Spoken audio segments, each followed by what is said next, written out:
자, 이제 오후 1시간 남았는데요. 오전에는 이제 결혼을 귀역이라는 그 말씀을 통해서 어, 첫 번째, 두 남녀가 떠남이 이루어져야 된다. 부모를 떠나. 두 번째는 떨어질 수 없는 연합이 이루어져야 된다. 세 번째가 이제 한 몸. 어, 이 세 가지가 하나님께서 계획하신 결혼의 모습이다라는 것까지 같이 이렇게 보았습니다. 오늘은 이제 실제로 부부를 이룬 사람이 어떻게 그 사랑 가운데서 서로 사랑할 수 있을까에 대한 부분을 조금 더 실천적 의미에서 이렇게 좀 살펴보려고 합니다. 헬라어로 가지고 있는 사랑이 여러 가지가 표현이 있는데요. 뭐 찾아보니까 한 열 몇 가지 종류가 있더라고요. 특히 인제 그중에서 이 가정과 관련되어진 그 사랑이 4 가지가 이렇게 좀 정리를 해볼 수 있겠습니다. 인간은 에로스에 의해서 태어납니다. 그리고 스토르게에 의해서 양육받고 필리아에 의해서 다듬어지고 아가페에 의해서 완성된다. 이 4 가지의 사랑, 특히 인제 에로스의 사랑이 인제 부부 사랑이죠. 부부끼리의 부부만의 사랑입니다. 여기에서 인제 모든 생명이 태어나게 되어져 있죠. 그리고 이제 태어나게 되면 가정이라는 가족이라는 그 돌봄 속에서 양육을 받으면서 살아갑니다. 우리식으로는 인제 이게 정이라는 단어로 많이 더 번역이 됩니다. 정. 그다음에 인제 사회로 나가게 되면 친구 관계를 맺죠. 우정이라고 표현되어지는 그 필리아의 사랑으로 다듬어지게 되고요. 그리고 그 모든 뿌리는 하나님 사랑 아가페에 의해서 이제 지탱되어지고, 뿌리가 하는 역할이 3 가지잖아요. 학교 다니실 때 배웠습니다. 뭐 하죠? 뿌리는 지지하고 저장합니다. 그리고 흡수하죠. 양분을 흡수하고 양분을 저장하고 그 식물을 지지해 주는 이 아가페의 사랑이 바로 이 사랑의 뿌리 역할을 합니다. 하나님의 사랑을 흡수하고 또 빈곤의 때에 그 사용하기 위해서 저장하고, 그리고 쓰러지지 않도록 지탱해 주는 역할. 성경에서 이 부부와 사이에서 이 4 가지 사랑이 다 나눌 수 있는 유일한 대상은 부부입니다. 부부 안에서 이 4 가지 사랑을 어떻게 우리가 가꾸어 갈 것인지 살펴볼 수 있겠습니다. 먼저 부부의 사랑을 그 에로스적으로 표현하고 있는 것은 앞에서 잠시 살펴봤지만 잠언 5 장에 나와 있는 말씀이죠. "내 우물에서 물을 마시고 내 샘에서 흐르는 물을 마시고 어찌하여 내 샘물을 집 밖으로 넘치게 하며 내 도랑물을 거리로 흘러가게 하겠느냐. 그 물이 너에게만 있게 하고 타인과 더불어 그것을 나누지 말라." 나눌 수 없다는 얘기입니다.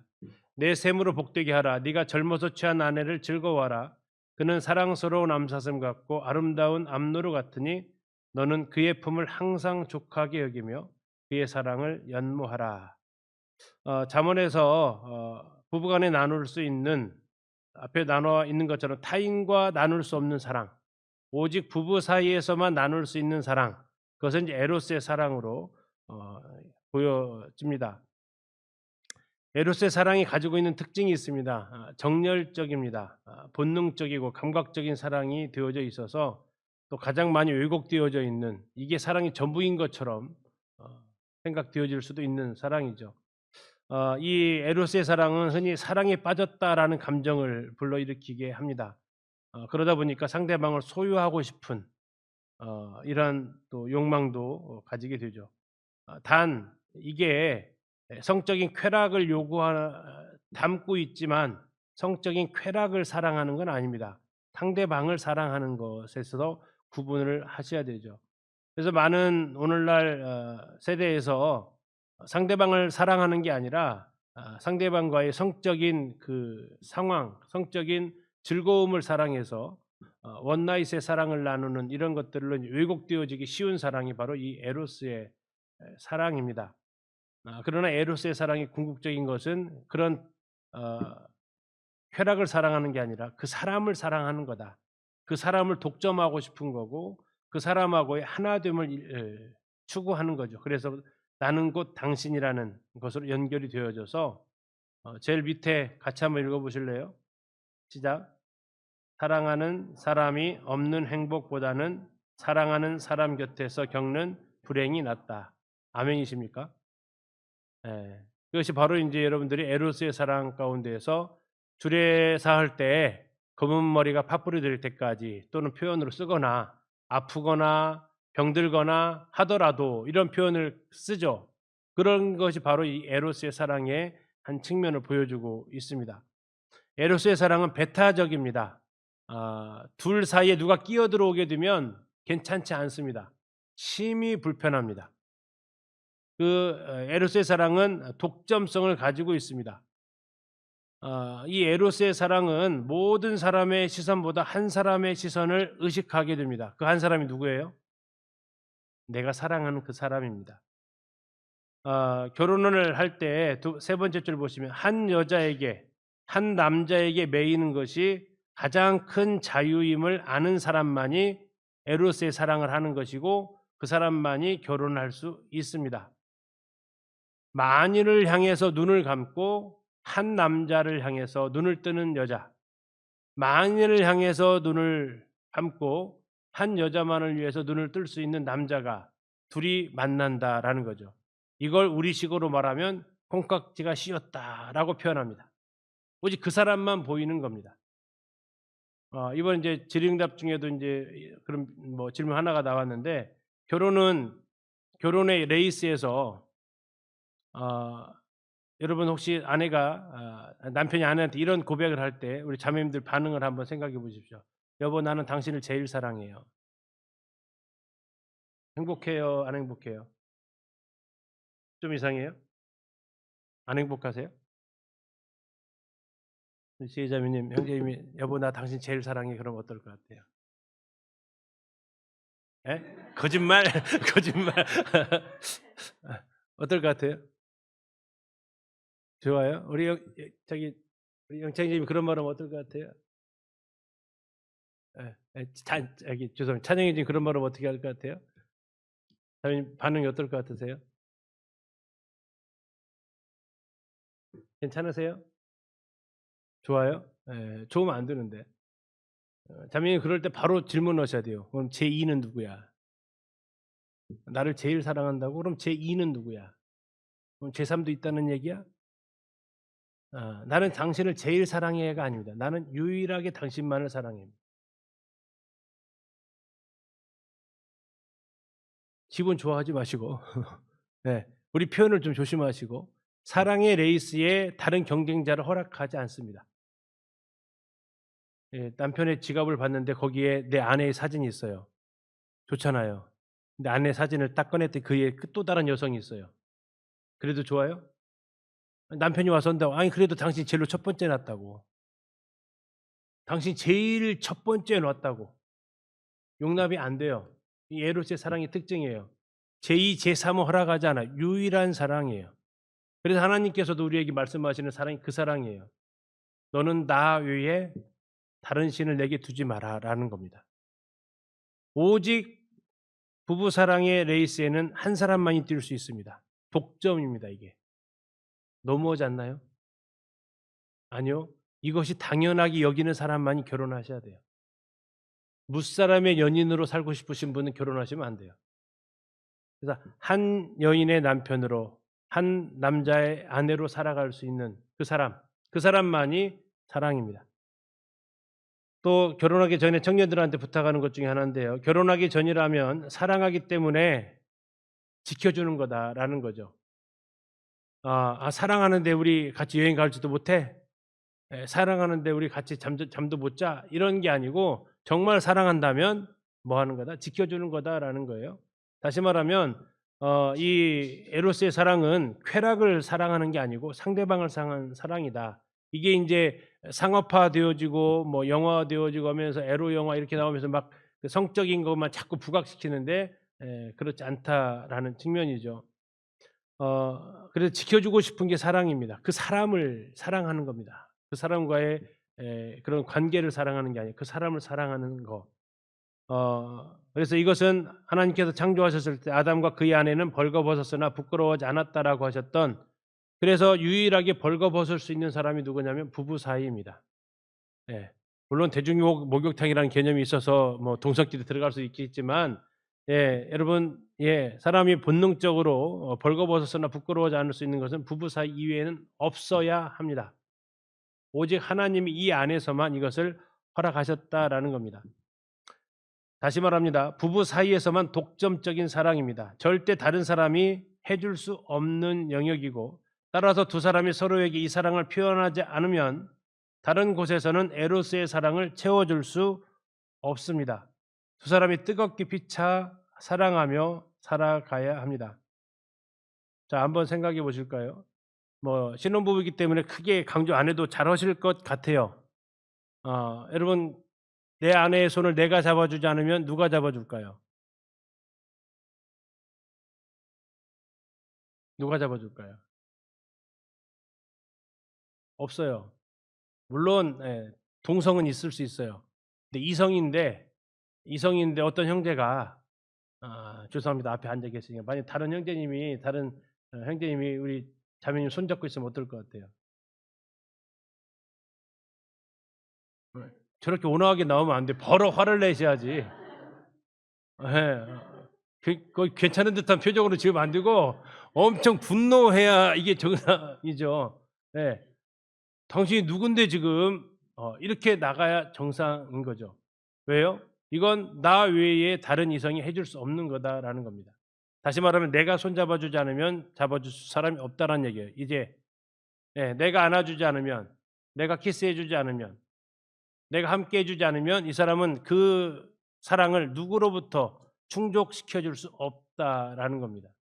나머지 영역은 대리만족이라도 있겠지만 이건 대리만족 자체가 불가능한 만족이다라는 거예요. 그래서 여러분들 부부 사이에서 미션 하나 드립니다. 자, 출근할 때는 키스로 인사하시고 퇴근할 때는 포옹을 하십시오. 바꾸면 안 되나요? 바꿔도 됩니다. 바꿔도 돼요. 출근할 때 포옹으로 인사하시고 퇴근할 때 키스하셔도 되고, 뭐 둘 다 포옹하셔도 되고 둘 다 키스하셔도 되고, 사랑의 표현을 하시고 하셔라. 왜? 이게 마지막 만남일 수도 있다라는 겁니다. 우리에게 있어서 누가 그걸 보장합니까?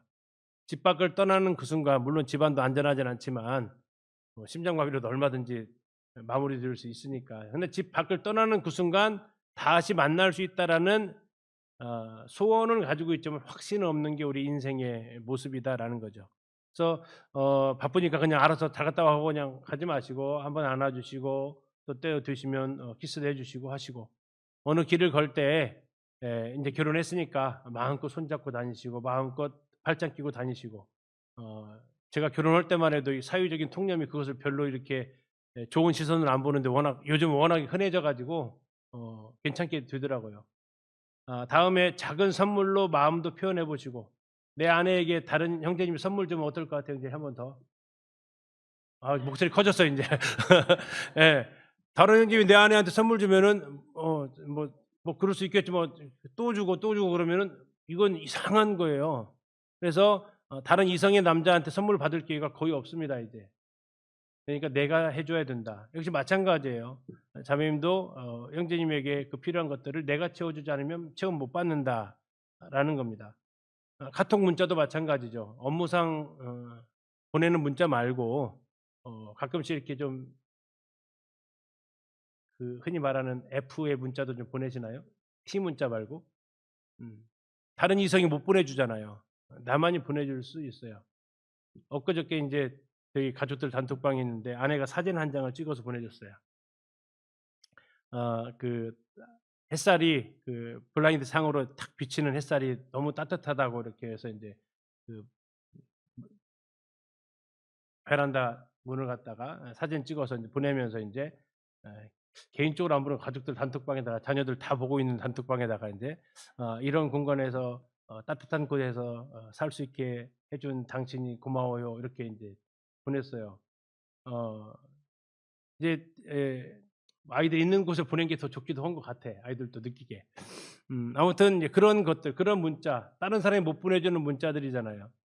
그런 것들을 서로 이렇게 주고받는, 문득 나왔는데 꽃이 참 예뻐 보여서 당신에게 보여주고 싶어서 보냈어요 하는 거, 생각하고 있다라는 거, 이런 것들을 좀 해 보셔라라는 겁니다. 다시 말하면 다른 이성이 해줄 수 없는 오직 부부만이 해줄 수 있는 필요를 좀 채워 주셔라. 라고 부탁을 드립니다. 신혼이니까 잘하고 계시죠? 저기 아이스가 되면 안 되는데. 네, 여러분 표현되어져야 사랑입니다. 내 마음에 늘 "아이 그렇게 말로 해." 아니 말로 하셔야 되고 행동으로 하셔야 되고.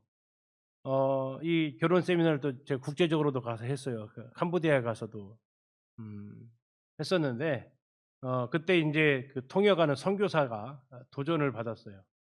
거기에 있는 현지에 있는 성도들이 아니라 통역하는 선교사가 부담을 갖고 약속을 하나 하고 왔어요.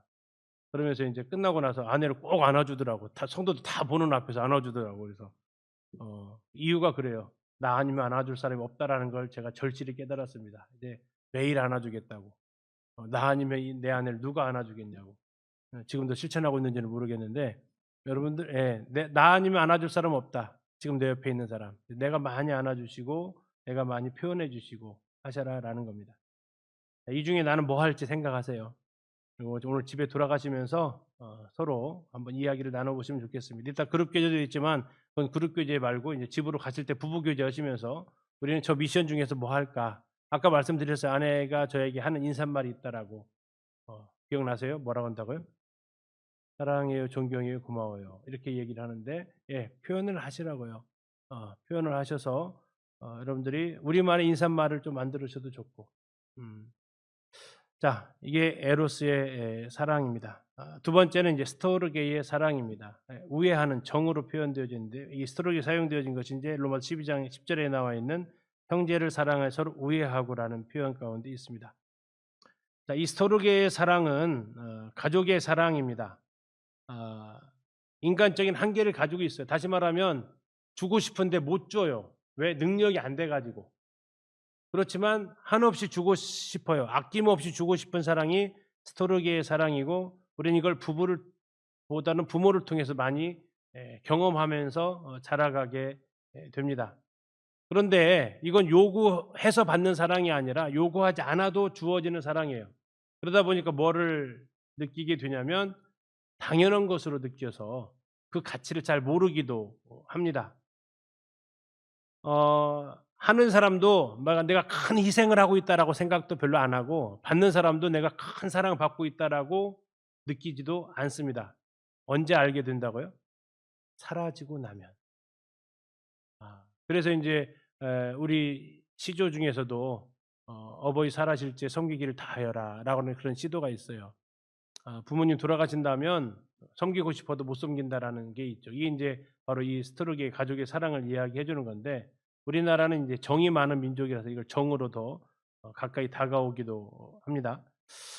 스토르게의 사랑은 관대한 사랑입니다. 가족끼리 정말 많이 싸웁니다. 그쵸? 그래서 그냥 "애증의 관계다."라고까지 표현할 정도입니다.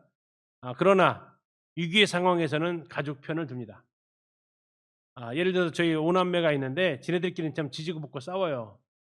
그런데 갑자기 누군가 내 동생을 공격하면 그때도 내 동생을 같이 공격하지는 않습니다. 그 순간에는 갑자기 내 편이 되어 주는 거죠. 형들이 셋이 대학생이고 이제 넷째가 중학생이에요. 이것도 녹화되고 있지. 자, 있는데 이 넷째가 인제 불평이 하나 있어요. 이게 7살 차이 나거든요, 셋째하고 넷째하고. 그러다 보니 흔히 말하는 노는 물이 달라. 얘네들은 다 대학생이고 얘는 인제 초등학교, 초등이니까 3 명의 형들이 놀아 줄까 안 놀아 줄까? 안 놀아 줘. 나는 형들하고 놀고 싶어 그렇게. 때로는 아빠가 놀아 준다고 해도 싫대. 형들하고 놀고 싶대. 근데 형들은 "에이씨 애린 놈이 씨 너희들 이렇게 놀아." 이렇게. "너는 니네끼리 놀아. 우리는 다르잖아." 이렇게 배척을 하죠. 그런데 어느 순간에 인제 넷째 아들이 그러는 거예요.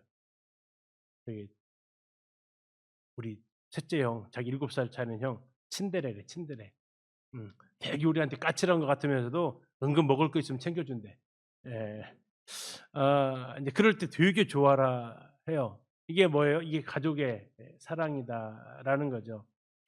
상대방의 잘못에 눈을 감아 줄 수 있습니다. 심한 다툼 후에 또 그렇게 막 절차를 갖춰서 사과하지 않아요. 그런데도 어느 순간 또 풀어져 있어요. "그러려니 그러려니." 하면서 풀어지는 사랑 이거죠. 그러나 인제 이게 너무나 익숙하다 보니까 소홀할 수 있는 사랑이 가지고 있는 특성 중에 무례히 행하지 않는데 이 무례함을 낳을 수 있는 뭐가 무례함을 낳아요? 익숙함이. 익숙함이 무례함을 낳는 이런 일들을 가져오게 됩니다. 스토르게의 사랑은 가정 안에서의 사랑이고 가정은 따뜻한 곳이 되어야 합니다. 가정에서는 쉼이 있어야 하고요. 가정에서 사랑이 사라지면 밥 먹고 가는 식당이 되고 가정에서 사랑이 식어지면 잠자고 가는 여관이 됩니다. 그냥 와서 밥 먹고 가고 잠자고 가고 대화도 없고 나눔도 없고 그런 공간이 되기 쉬워요. 왜? 이게 이제 익숙함이라는 것이 가져오게 되면 또 편함이라는 것을 찾아가게 되면 이러한 어려운 것도 생각을 가져오게 된다라는 거죠. 가정 안이 따뜻해져야 된다. 그 따뜻한 가정을 만드는 데 있어서 부부의 역할이 절대적이고 또 특별하게 여기서 이제 아내와 엄마의 역할이 주어지는데 그럼 아내와 엄마만 이 가정을 따뜻하게 할 책임이 있냐? 가정을 따뜻하게 하는 것이 아내와 엄마의 책임이라면 아내를 따뜻하고 쉬게 해 주는 것은 남편의 책임이다. 이해 가시죠? 그래서 엄마가 포근해야 되고요. 엄마는 따뜻해야 됩니다. 그런데 그 엄마가 언제 포근해지고 엄마가 언제 따뜻해지냐면 남편이 아내를 그렇게 포근하고 따뜻하게 해줄 때 아내는 그 사랑으로 아이들을 그렇게 따뜻하게 품어 줄 수 있다라는 거죠. 밖에서 아무리 힘들고 어려운 일이 있어도 가정에 들어오면 쉼이 있어야 된다라는 겁니다. 이 스토르게의 사랑은 서로를 향한 따뜻한 말 한마디, 세심한 배려에서 시작이 되어지고 아내가 바로 이러한 쉼을 누릴 수 있을 때 가족에게 쉼을 제공해 줄 수 있고 그 아내에게 쉼을 줄 수 있는 것이 바로 남편이다 라는 거죠. 자, 다시 두 번째 이제 미션 갑니다. 하루에 한 가지 서로에게 감사의 말, 사과의 말, 칭찬의 말, 축복의 말을 해 주시고 따뜻한 가정이 되기 위해서 서로를 세워주는 말을 해 주시는 것을 연습해 보시면 좋겠습니다. 밥을 먹을 때 식사 준비를 한 아내에게 밖에서 일하고 돌아온 남편에게 어떠한 말로 쉼을 줄까 하는 거. 또 어떤 나를 집안일을 도와줄 때 또 아이를 돌보고 좀 지쳐 있을 때 교회에서 어떤 사역을 하고 돌아왔을 때 어떠한 말로 감사하고 축복해 줄 수 있을까? 이것을 해서 서로가 서로에게 이러한 말로써 때로는 문자로써 이렇게 격려해 줄 수 있기를 지적해 주는 게 아니라 거기에 대해서 위로해 줄 수 있기를 생각하시면서 무슨 말을 좋을까?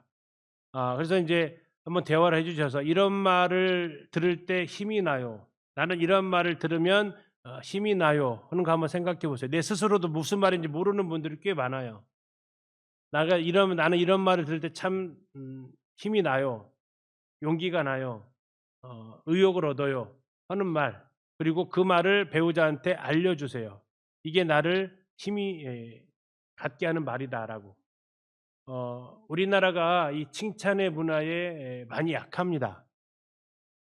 그래서 여러분은 칭찬 들으면 사람들이 어떻게 반응합니까 보통?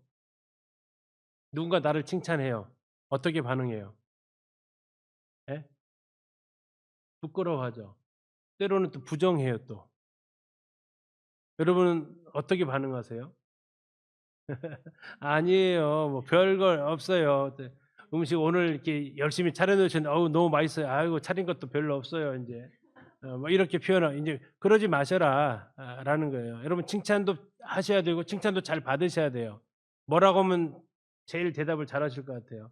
예를 들어서 "여보 오늘 정말 수고했어요." 하면 뭐라고 하면 돼요? "아우 고마워요." 하면 되지. "아니야. 나 별로 수고한 것도 없어." 왜 그런 말 하시냐고. 그러지 말고 그냥 "고마워요." 하면 돼요. "고마워요." 그리고 "당신도 수고했어요. 어 당신 수고해 줘서 우리 가정이 이렇게 편안해졌어요." 이렇게 서로를 이렇게 세워 주는 말. 거기에 대해서 반응도 역시 고마움을 표현해야지 그건 겸손의 미학이 아닙니다. 그래서 우리가 이 칭찬도 잘하시고 칭찬도 구체적으로 하시고 너무 막 내세우지 마시고 "와 이 세상에서 제일 맛있어." 무슨 세상에서 제일 맛있어 솔직히. 그러려면 여기 요리사 오면 요리사 해야겠지. 미슐랭 해야지 뭐. 세상에서 제일 맛있지는 않지. 예. 근데 그렇게 말하기보다는 어떻게 해 주는 게 좋아요? 구체적으로 와 간이 너무 뭐 잘 맞는다든지 이게 칭찬도 너무 이게 그 세상에서 제일 맛있었는데 그다음부터는 할 말이 없어. 어. 그다음부터 그 더 이상의 말이 또 어디 있어. 우주에서 제일 맛있어 인자. 그래서 구체적으로 아이들 칭찬할 때도 마찬가지. 그렇게 해 주시고 또 거기에 대해 때로는 격려해 주시고 해 주시면 좋겠습니다. 미국에서 책에서 한 읽었던 일이에요. 남편이 사업이 잘 안 됐습니다. 아 우리나라도 그러지만 그러다 보니까 공과금을 못 냈어요. 그래서 이 가정에 단전 조치가 들어옵니다. 전기를 딱 끊어 버렸어요. 전기요금을 못 내니까. 남편이 퇴근을 해 옵니다. 뭐 사업이 안 되니까 늘 축 처져 있죠. 근데 캄캄해요. 희미한 불빛만 나와요. '무슨 일이 있나?' 아내가 식탁에다가 이렇게 초를 꽂아 놨습니다. 이 남편이 들어와서 "이거 뭔 일이야?" 아 여러분이라면 그때 어떻게 했을까요? 단전 조치돼 가지고 전기가 안 들어와. 남편이 생활비를 안 줘. 어떻게 했을 것 같아요?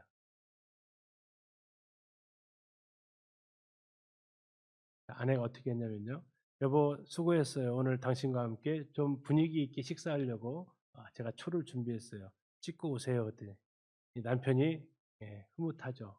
멋쩍은 미소. '아유 이 사람이 별걸 다 준비했네. 알았어요. 씻고 나올게요.' 하고 예 손 씻으러 세면장 그 화장실로 들어갑니다.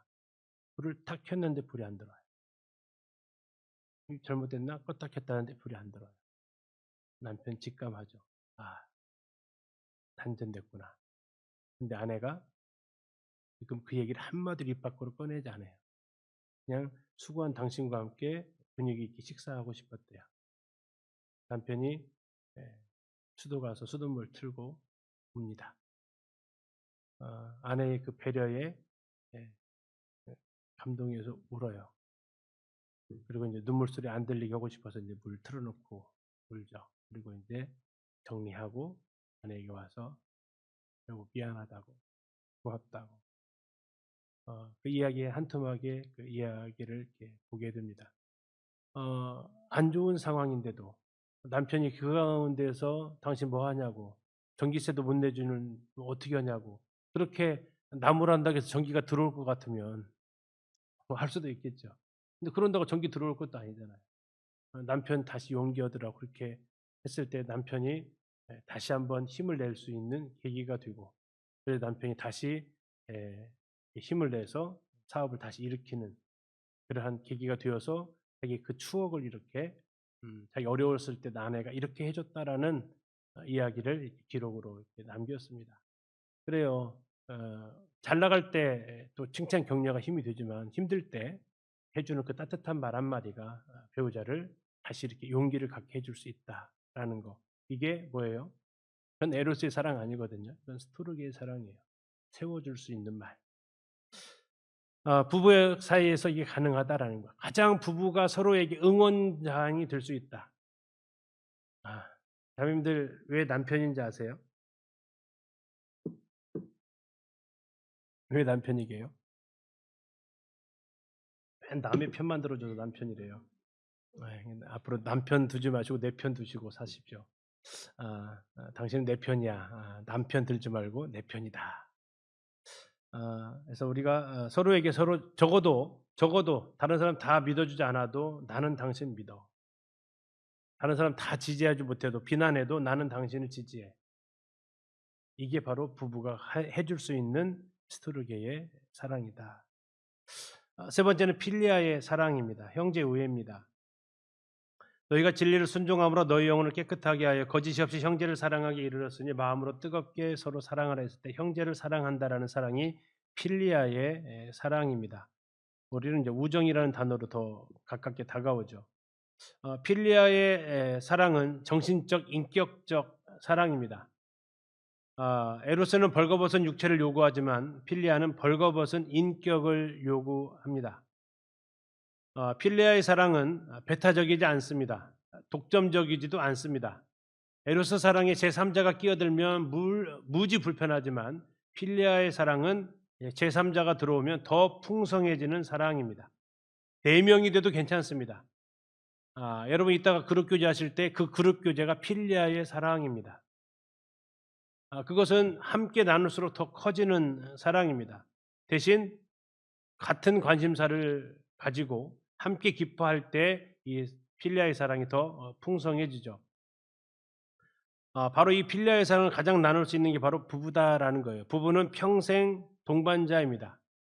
반려자이면서 또한 평생 같이 가는 같은 길을 가는 동반자라는 거죠. 끝까지 내 편에 내 옆에서 달려줄 수 있는 사람. 모든 사람이 등을 돌려도 배우자는 내 편인 사람. 필리아의 우정을 갖고 갈 수 있는 사람입니다. 이 필리아는 주님에 대한 사랑을 표현할 때도 쓰였죠. 고린도서 16장 20절에 만일 누구든지 주를 사랑하지 아니하면 저주를 받을지어다 했을 때 주를 사랑한다라고 할 때 이 필리아의 사랑이 있습니다. 이거 수준이 낮은 사랑이 아니다라는 거죠. 아가페와 버금갈 수 있는 사랑입니다. 필리아의 사랑은 아까 말씀드린 대로 우정을 의미하는데 우정은 어디서 생깁니까? 함께 보낸 시간이 함께 경험했던 그 사건들이 바로 두 사람을 더 가깝게 만들어 줍니다. 그냥 결혼한 지 오래됐다고 해서 필리아의 사랑이 맞는 건 아닙니다. 함께 했던 시간, 함께 경험했던 순간들이 얼마만큼 있냐 하는 거죠. 부부는 서로를 바라보는 것을 넘어서서 이제 같은 곳을 바라보면서 손잡고 가는 동반자입니다. 부부는 마주보는 것이 아니라 같은 곳을 바라보는 사람이다 라는 겁니다. 그래서 부부는 가장 좋은 동역자고 최고의 돕는 배필이다. 다시 말하지만 평생 내 편이다 라는 거.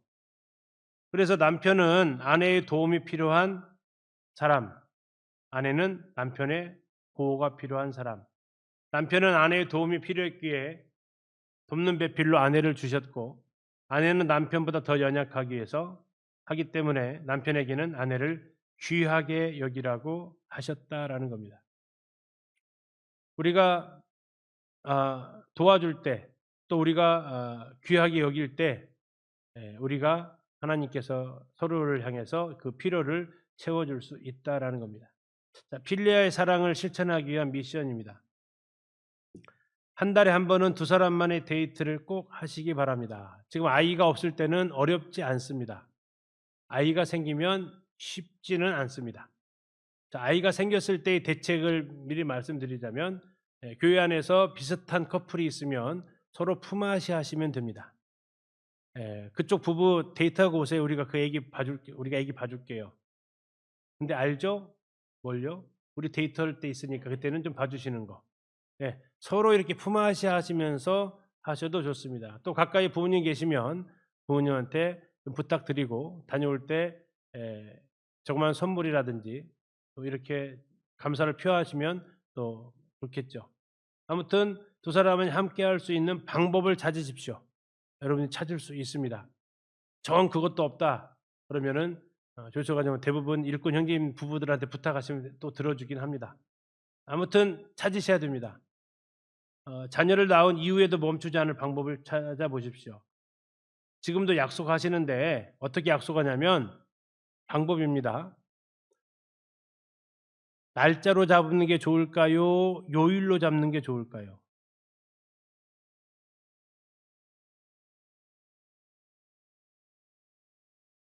예를 들어서 우리 1일 날 합시다 하는 게 좋을까요? 아니면 우리 월요일 날 합시다 하는 게 요일을 정하는 게 나아요? 날짜 숫자를 정하는 게 나아요? 요일로 정하세요. 요일로. 숫자는 주일날 끼어들 수 있어요. 그건 불가능하게 돼요. 그렇죠? 그래서 변하지 않는 요일로 잡는 거예요. 이걸 이제 미국식이죠. 우리나라는 날짜를 잡아요. 기념을 할 때. 어버이날 딱 정해져 있잖아요. 5월 8일. 근데 이제 미국식은 뭐 몇째 주 월요일, 일요일 뭐 이렇게 요일로 잡으면 첫째 그 휴일의 영향을 해서 많이 자유롭습니다. 그래서 여러분들이 들 수 있는 한 정확하게 약속이라는 건 시간과 장소를 정할 때 가능합니다. 그러니까 첫째는 시간을 좀 잡으시고 장소는 어떻게 잡으시면 좋아요? 뭐 어 완전 제의는 1 년짜리 계획을 세우실 수 있고요. 예 아니면 그때그때 잡으셔도 되고 중요한 건 어디를 가느냐가 아니라 누구와 가느냐가 더 중요하니까 그 시간을 좀 잡으셨으면 좋겠다 싶습니다. 한 달에 한 번 정도 두 사람이 꼭 만나서 데이트할 때 이때 그냥 가지 마시고 아까 했던 대로 좀 어 우리가 알아갈 거에 대해서 리스트를 몇 가지 정도 가져가시면 좋겠다. 여기서 알아간다라는 건 이 사람이 구원 결혼하기 전에도 여러 가지 대화를 통해서 했겠지만 그래도 아직 모르는 게 참 많거든요. 그래서 그런 것들을 한 두세 가지 정도 좀 가지고 와서 어 서로 교제할 때 대화할 때 이런 거 사용하시면 좋겠다 싶습니다. 또 하나는 1 년에 한 번 정도는 가족 여행을 자녀가 낳은 이후에도 마찬가지입니다. 가족 여행을 좀 계획을 해 보시면 좋겠습니다. 아이들을 위해서 적금 들려고 하지 마시고 아이들에게 추억의 적금을 들어 주십시오. 돈은 아이들이 없어도 살지만 추억은 없으면 아이들이 굉장히 빈곤해집니다. 그래서 "돈을 남겨 주려고 하지 마시고 추억을 남겨 줘라."라는 거. 저희도 인제 하면서 인제 저희는 이걸 언제부터 했냐면 한 10년 전부터 했어요. 그전에는 이런 것도 모르고 그냥 막 살았고 10년 전부터 살면서 인제 '어떻게 할까.' 고민하다가 아이들 졸업식을 타겟으로 삼았습니다. 그래서 첫 번째 가족 여행은 큰아들 초등학교 졸업식이었어요. 그래서 인제 그 큰아들한테 여행 장소 결정권, 그다음에 메뉴 결정권 그랬더니 큰아들이 딱 처음에 하는 말이 뭔지 아세요? "맞아요. 어떻게 아세요?" 와 얼마까지 쓸 수 있는데 그걸 물어보더라고요. 그래 가지고 인제 그때 당시 금액을 불러줬죠. 그랬더니 오케이 됐대요. 그러면서 한마디 또 해요. "숙박비는 뺀 거죠?" 숙박비. 그래 숙박 빼고 기름값 뺐다. 나머지는 인제 예 써라 인제 한 거죠. 그리고 인제 그다음에 갔다가 그다음에 세 번째 해는 이제 둘째 아들이 초등학교를 졸업하더라고요. 이제 둘째 아들한테 역시 동일하게 동생도 기다렸죠. 형한테 그 모든 고난 다 주는 거 보고 기다렸어요. 그래서 동생 둘째 때 가고 3 년째는 인제 큰애가 중학교 졸업을 하더라고. 그래서 큰애에 또 한 번의 기회를 주고 4 년째에는 셋째가 초등학교 졸업하더라고요. 그래서 인제 그 셋째한테 기회를 주고 그다음에는 둘째가 중학교 졸업하더라고. 그러다 보니까 이게 이 세 명이 돌아가면서 졸업을 계속 하니까 여행이 계속 이어지더라고요. 언제까지? 작년까지 이어졌어요. 예. 작년에 인제 넷째 아들이 인제 중학교 졸업 초등학교 졸업을 해 가지고 인제 갔는데 뭐 핑계 삼아서 가지만 이벤트 삼아서 가지만 가족끼리 이렇게 함께 갈 수 있는 이렇게 다니다 보니까 대학생이 돼도 가족 여행 갈 때 따라오더라고요. 그래서 여러분들이 인제 가족 간에 한 번 정도씩 해볼 수 있는 이런 것들 다음에 가족 생일은 함께 축하하면서 보내는 7 명이 같이 밥 먹기가 참 어렵더라고요. 대학생이 되니까 더 어렵고 먼 교회에 이렇게 모임이 많은지 뭐 제가 만들긴 했지만 어쨌든 자식들이 하는 모습 보면서 하지 가지 말라고도 못 하겠고 인제 "야 우리 그래도 밥은 먹자." 해서 인제 "생일날은 그래도 먹자." 해서 인제 내일 어 넷째 아들 생일 겸해서 군대 겸해서 인제 같이 밥 먹는데 어 인제 생일 이 가족이 전체 밥 먹는 역시 이제 메뉴는 자식이 인제 그 주인공이 고르게 하고 인제 동생이 또 동생 생일날은 꼭 얘네들 영향력을 행사하려고 또 해요. "야 그거 별로 맛없어. 여기가 더 맛있어." 하면서 굉장히 불완전해서 상황을 설명하시는지 정확히 이해하기 어렵습니다. 나한테 안 물어봤는데 참. 예. 뭐 그렇게 해서 인제 식사를 하다 이게 가족끼리 다 같이 모일 수 있는 이런 시간들을 어 가져 보셔라. 그래서 가족의 추억 통장을 좀 쌓아가 보셔라. 그래서 우리 가족을 떠올릴 때 무엇인가 떠올릴 만한 것이 있으면 좋겠다라는 거죠. 엄마 아빠와 함께한 또 가족과 함께한 그런 추억들. 또 여기 계신 분들만 해도 그런 추억이 별로 없는 분들이 또 계실 거예요.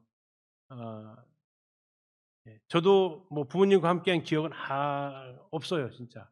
부모님과 함께 여행을 갔던 기억은 전무해요. 한 번도 뭐 아버님 저를 1박 2일 여행을 가본 적이 기억이 하나도 없으니까. 아마 제 뭐 몇 년 후배들도 아마 그럴 겁니다. 또 여러분들 중에 그럴 수도 있어요. 형편 상황에 따라서. 그러지 않았으면 좋겠다라는 거죠. 나도 안 갔으니 너네들도 없어. 이건 아니잖아요. 그래서 내가 못 받은 것만큼 2배로 더 해주면 되니까. 아무튼 그 밑에 건 나중에 자녀들 생기면 하시더라도 적어도 한 달에 한 번 정도는 두 사람이 만날 수 있는 카페도 좋고 영화관도 좋고, 영화 보고 나서 같이 영화 대화 나눠 좋고, 카페 가서 어 내가 살고 있는 집 주변 카페 리스트 쭉 적고 여기 한번 다 한번 다녀보자. 코로나 때 좀 해보셨나? 하여튼 카페 투어 한번 해보시든지 그런 것들 한번 해보셔도 좋겠다 하는 거죠. 마지막에 이제 아가페 사랑입니다. 하나님의 사랑, 예수님의 사랑입니다. 세상에 있는 자기 사람들을 사랑하시되 끝까지 사랑하셨다. 앞에 말씀드렸죠. 뿌리 역할을 합니다. 지지 흡수 저장 작용을 하는 하나님의 사랑이 바로 그 역할을 한다라는 거죠. 아가페의 사랑은 앞에 나와 있었던 그 유한한 사랑을 지탱해주는, 부부의 사랑도 지탱해주고 가정의 사랑도 또 친구들과의 사랑도 지탱해주는 역할. 하나님의 사랑을 통해서 양분을 공급받고 힘들 때 그것을 쓰는 것도 같이 한다라는 겁니다. 아가페의 사랑은 대상을 차별하지 않는 사랑입니다. 아가페의 사랑은 변화하지 않는 사랑, 다 여러분 굳이 설명 안 드려도 아실 겁니다. 사람들끼리의 사랑은 조건 지향적이지만 아가페의 사랑은 조건을 따지지 않습니다. 한 번은 공익 광고를 보는데 좀 슬펐어요. 어린 아이가 등장합니다. 엄마는 날 사랑해요. 말 잘 들을 때만. 아빠는 날 사랑해요. 시험 잘 볼 때만. 이 아이의 고백이에요. 부모의 사랑을 조건 없이 받는 게 아니라 엄마 아빠를 통해서 네가 이렇게 해야 사랑받는다라고까지 많이 지금 오염되었죠. 원래 그런 사랑이 그 사랑이 아닌데, 조건 없이 주는 사랑인데 세상이 바로 그렇게 갑니다. 어느 책에서 봤는데요. 오늘날의 이 조건적인 사랑인데, 자 한번 생각해 보십시오. 굉장히 멋진 남자가 굉장히 안 예쁜 여자랑 가요. 그러면 사람들은 뭐라고 할까요?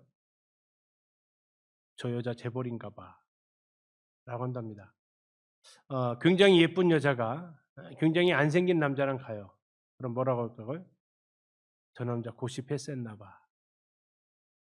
굉장히 안 예쁜 남자가 굉장히 안 예쁜 여자랑 가요. 그럼 뭐라고 한다고요? 둘이 사랑하나 봐. 이게 이제 이 세상의 풍토라는 거죠. 어울리지 않는 두 사람이 가면 누가 한쪽이 뭔가 있다라는, 괜히 사랑하겠냐라는 이런 것이 이제 세상이 바라보는 조건적인 사랑인데, 하나님은 사랑 그렇지 않다라는 겁니다. 이기적인 우리가 이타적인 아가페의 사랑을 과연 할 수 있을까? 가능하다고 성경은 얘기합니다. 아니, 하라고 말씀하시죠. 우리가 하나님의 사랑을 경험해 가면서 그 사랑이 원동력이 될 때 가능하다라는 겁니다. 예수님이 뭐라고 하셨습니까? 내가 너희를 사랑한 것 같이 너희도 사랑하라 라고 했잖아요. 예수님이 우리를 사랑하신 그 사랑을 경험할 때 우리도 그 힘을 얻을 수 있다라는 겁니다. 하나님께서 나를 용서해 주셨다는 사실을 알 때 용서할 힘을 얻게 되고요. 하나님이 나를 오래 기다려 주셨다는 사실을 알 때 상대방을 기다려 줄 수 있습니다. 공급받은 만큼 우리가 할 수 있다라는 얘기죠. 예수님께서 그래서 사랑하라고 했을 때 내가 너를 사랑한 것 같이 사랑하라고 말씀하셨습니다. 자, 미션 마지막입니다. 하나님의 사랑을 묵상하면서 부부와 자녀들이 함께 고린도서 13장을 암송해 보시면 좋겠습니다. 고린도서 13장에 나와 있는 그 사랑장을 가족들이 함께 암송해 보시고, 대부분 모임의 날 찬양의 밤 연말에 하시면 그때 부부가 나가서 이것을 갖다가 같이 그 자리에서 주거니 받거니 낭송하셔도 좋고 하시면 좋겠죠. 올해 결혼하신 분들은 특히 강추합니다. 한번 우리 결혼했어요라는 거, 올해 결혼한 커플이에요라고 인사드리면서도 할 수 있겠습니다. 그러나 이것이 여러분들에게 사랑에 대한 기본적인 거다라는 겁니다. 우리 여기 명조인님 주례식 때 주례자님 했던 말씀 혹시 기억나세요? 혹시 사랑에 대해서 얘기를 했어요. 사랑장 고린도 13장 4절에서의 사랑의 덕목이 제일 처음에 뭡니까? 사랑은 오래 참고. 7절의 마지막에서 나옵니다. 사랑은 모든 것을 참으며 모든 것을 믿으며 모든 것을 바라며 모든 것을 견디느니라. 그래서 사랑의 마지막이 견디는 겁니다. 이 사랑은 오래 참음으로 시작해서 모든 것을 견디는 것까지 갑니다. 사랑이 뭔가? 사랑의 특징이 뭐냐? 오래 참는 거다라는 거고요. 그리고 마지막은 뭐라고요? 견디는 거죠. 자, 오래 참는 건 대상에 대해서 오래 참는 겁니다. 견딘다라는 건 상황에 대해서 견딘다라고 합니다.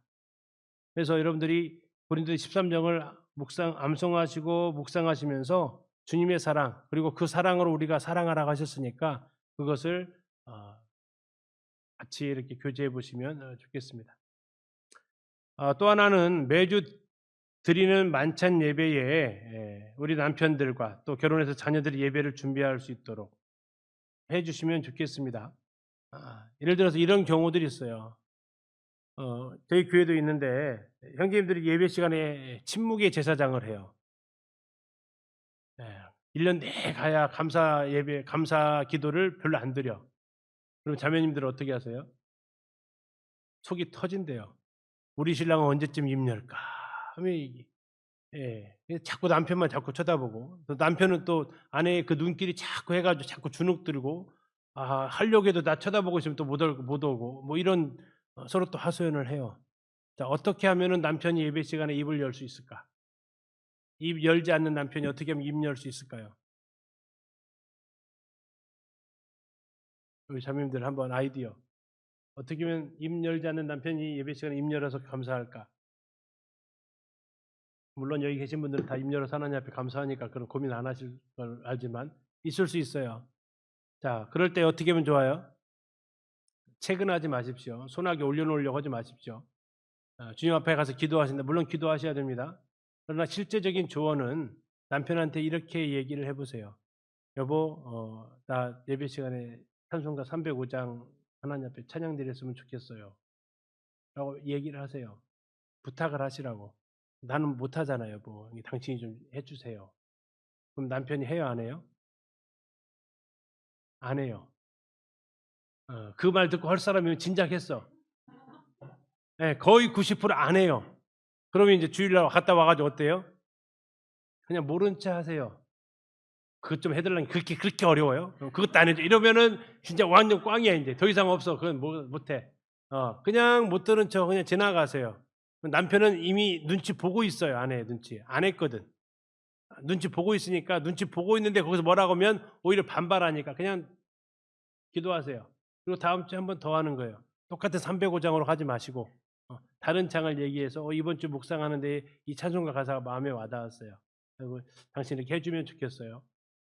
그 다음 할까 안 할까요? 안 할 확률이 그래도 좀 많아요. 이제 하는 분도 계시는데 안 할 확률이 많아요. 언제까지 하시면 되냐면 할 때까지 하시면 돼요. 그러다 보면 한 번 입 여는 게 어렵지 두 번째부터는 쉬워져요. 그래서 여러분들이 그렇게 돕는 배필의 역할을 좀 해보시라고. 안 한다라고 자꾸 채근하면 못합니다 이제. 그러지 마시고 도우셔라라는 겁니다. 그리고 부부가 매주 한 번은 적어도 일주일에 한 번은 서로 손을 잡고 기도하는 시간. 뭐 매일 하면 더 좋고. 근데 이게 또 여러 여건상 안 좋을 때도 있으니까 적어도 하루는 이것도 숫자를 정한다. 요일을 정한다. 요일을 정하셔라. 우리 그래도 매주 토요일 밤은 함께 기도하고 잡시다. 아니면 한 주 주일 저녁은 손잡고 기도하고 잡시다. 자녀들 생기면 같이 가정 집회는 하자. 매일 하면 제일 좋고 여건이 안 되면 그래도 일주일에 요일 하나는 우리 같이 모이자. 그것도 안 되면 한 달에 한 번이라도 모이자. 하여튼 거기서부터 시작을 하시고 무리하게 계획 잡아가지고 몇 번 하고 지쳐서 못하지 마시고 여유 있게 계획을 잡으셔서 안 해오던 것일수록 여유 있게 계획을 잡으셔서 그 일을 실행해 가시면서 우리 가정이 하나님의 사랑이 뿌리를 내릴 수 있도록 출발하시면 좋겠다고 말씀드리고 싶습니다. 자, 4가지 말씀드렸습니다. 자, 매일 할 거 있고 매주 할 거 있고 한 달에 한 번 할 거 있어요. 자, 매일 할 거 뭐라고요? 출퇴근 인사하자. 출퇴근 인사하자. 어떻게 할까? 서로 집에 가실 때 부부 교제 해보시고 두 번째 매주 할 거, 기도라든 가정 예배를 하든 예배 준비하든 하나님 앞에 할 수 있도록 매주 해보셔라. 한 달에 한 번은 데이트하셔라. 카페를 가시든 어디를 가시든 두 사람이 함께하는 공간으로 가셔라. 1년에 한 번 할 게 있습니다. 가족여행을 가시거나 기념일 챙겨주시는 거. 결혼기념일이 됐든. 자, 혹시 결혼기념일 어떻게 챙기세요? 여러분 나중에 좀 더 모이면 우리들의 결혼기념일 방식 서로 얘기해봐도 재밌을 것 같은데. 여러분 결혼기념일 어떻게 챙기세요? 우리 성창이님 결혼기념일 어떻게 하세요?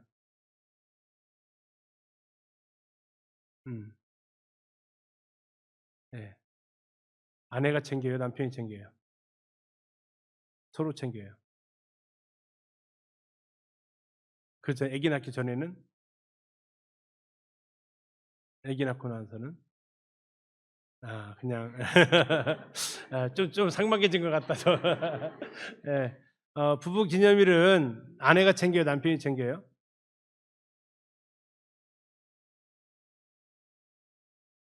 지금도 남편이 챙겨요? 이제는 좀 서로 챙기는 상황으로 안 갔나 아직도? 고전적인 것은 남편이 챙깁니다. 그래서 결혼 기념일 날 잊어버린 남편은 죽을 죄인 됩니다. 예. 그래서 남편 아내는 그날을 기다리고 있고 나한테 어떻게 그날을 갖다가 이렇게 서프라이즈 해줄까 기대하고 있고, 남편은 잔뜩 부담 가고 있다가 까먹으면 정말 이제 1년 내내 고생하고. 그러지 말고 이건 누가 누구를 위해서 한 것이 아니잖아요. 서로가 서로에게 한 거니까 서로 서로를 이렇게 챙겨주는, 서로 서로 선물을 준비해주는, 뭐 아니면 아까 했던 대로 서로 이렇게 기념하는 뭐 이런 시간들 해주면 좋겠다. 어느 순간 되면 또 자녀들이 부모님 결혼기념일을 또 챙겨줄 날도 와요. 저희는 이제 금년에 저희 큰 아들이 자기 동생들 데리고 해가지고 이벤트도 챙겨주기도 하더라고요. 고급 식당 예약해서 밥 먹고 오시라고 두 분. 자기들은 알아서 라면 끓여 먹겠다고 하면서 이제 이렇게 갔다 오시라고 챙겨주기도 해요. 근데 이제 아무튼 이런 시간들에 대해서 의미 있게 좀 보내시는 것도 좋겠다. 자, 결혼기념일 어떻게 하면 의미 있게 보낼까? 이건 다음 기회 있을 때 좀 말씀드리겠습니다. 저도 책을 보면서 힌트를 얻었는데, 와, 참 멋지게 결혼기념일 한다. 이거 아이디어 채용해야겠다라는 생각을 좀 했어요. 궁금하죠? 궁금하면 다음 시간에. 그래서 이런 부분들에 대해서 이렇게 함께 할 수 있는 것들을 공유를 하면 서로가 하나님의 사랑 가운데서 튼튼해져 간다라는 겁니다. 매일 출근 인사하자. 매주 가정이 하나님 앞에 예배드리자. 기도 시간이든 가정 집회든, 그다음에 매월 한 번에 데이트 시간을 갖자. 매년 여행을 하든 가족 생일을 갖든 시간을 함께 추억을 쌓자라고 말씀드립니다.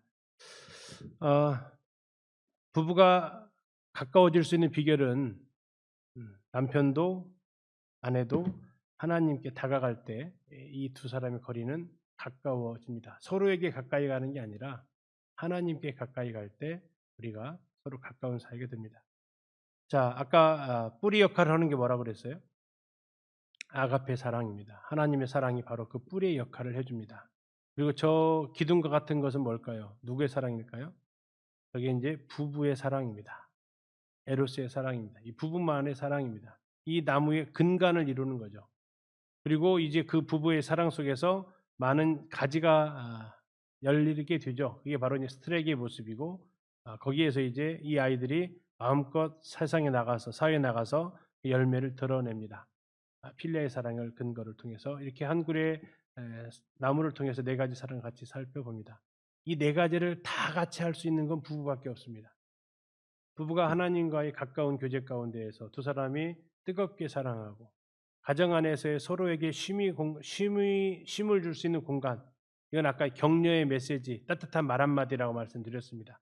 그렇게 해서 상처받고 왔을 때 위로해주고, 또 용기 잃었을 때 와서 용기를 북돋아주고, 이렇게 스트로크의 사랑으로, 그리고 이제 함께 서로 우정을 나눌 수 있는 관계까지 이 부부가 평생의 동반자로 평생 내 편으로 우리가 함께 할 때 신혼부부로서의 살아남기. 그래서 여러분들 이 부부가 따뜻해지고 할 때 나중에 이제 자녀가 생기면 함께 이 부부가 자녀 양육으로, 그리고 더 나아가서 이제 우리 자녀들이 또 하나의 부모님 닮은 가정을 이루고 싶다. 제일 자녀들에게 듣고 싶은 칭찬 중에 하나가 뭐냐면, 나는 엄마 같은 사람하고 결혼할 거야. 딸은 뭐라고 하면 돼요? 나는 아빠 같은 사람하고 결혼할 거야. 근데 딸은 그렇게 얘기 안 해요. 나 아빠랑 결혼할 거야, 이렇게 얘기하더라고. 그럼 옆에서 엄마가 뭐라 그래요? 아빠는 내 거야. 뭐 이렇게 하면서 이제 그거 자체가 뭐예요? 서로에게 자녀들에게 좋은 남편, 좋은 아내로서의 모습을 했다라는 거죠. 근데 더 안 좋은 것은 뭐예요? 아빠 같은 사람 만날까 봐, 엄마 같은 사람 만날까 봐, 이러면 정말 이제 최악이죠. 그렇지 않고 우리 아이들의 모습 속에서 남편의 모습이 우리 아빠였으면 좋겠다. 아내의 모습이 우리 엄마였으면 좋겠다. 그게 사실 저였거든요. 제 아내의 모습을 저희 엄마처럼, 우리 엄마 같은 아내였으면 좋겠다 하는 그 꿈이 내 안에 이렇게 생길 수 있게 부부가 행복하게 사시면 좋겠다. 자녀 양육의 제1 비결은 부부 행복입니다. 일단 부부가 행복하셔야 자녀 양육을 첫 스타트를 잘할 수 있다. 가끔 이제 자녀들이 크면 그래요. 어제 라디오 듣는데 충격받은 한 사람이 이렇게 글을 하나 보냈더라고요. 아들한테 그랬대요. 야, 오늘 엄마 아빠 결혼 기념일인데 뭐 없어? 그랬대요. 그랬더니 아들이 뭐라고 할게요? 둘이 좋아서 결혼했으면서 왜 나한테 뭘 요구해? 이렇게 해가지고 엄마가 잔뜩 성찰을 받았다고 하소연을 하는 사연을 갖다가 라디오에다 올렸더라고. 뭐 둘이 결혼해서 사랑했으면 그냥 차라리 인사말이라도 어유 축하드립니다. 이렇게 저 낳아주셔서 잘 길러서 감사합니다라고 이 정도는 기대했는데 자기들끼리 좋아해서 결혼하고 왜 나한테 뭐라고 뭘 대달라고 그래? 뭐 이렇게 말하니까 상처받았다고 하던데 어쨌든 그 아이가 좀 많이 정서가 메마른 것 같아요. 사춘기가 같은데 아무튼 가정에서의 이런 아이들에게 좋은 본을 보여주시면 자녀 양육이 어쨌든 첫 스타트는 잘 하신 거다 합니다. 자 이제 그룹 교제 아까 했던 대로 필리아의 사랑을 좀 나누시면서 하시고 저는 이제 잠깐 정리하면서 여러분들이 질문하셨던 게 9가지가 있더라고요. 그 질문을 좀 답변 준비하고 혹시 더 추가적으로 혹시 질문하실 거 있으면 또 현장에서 또 해주시면 또 제가 아는 범위 내에서 말씀드리도록 하겠습니다. 예, 수고하셨습니다. 감사합니다.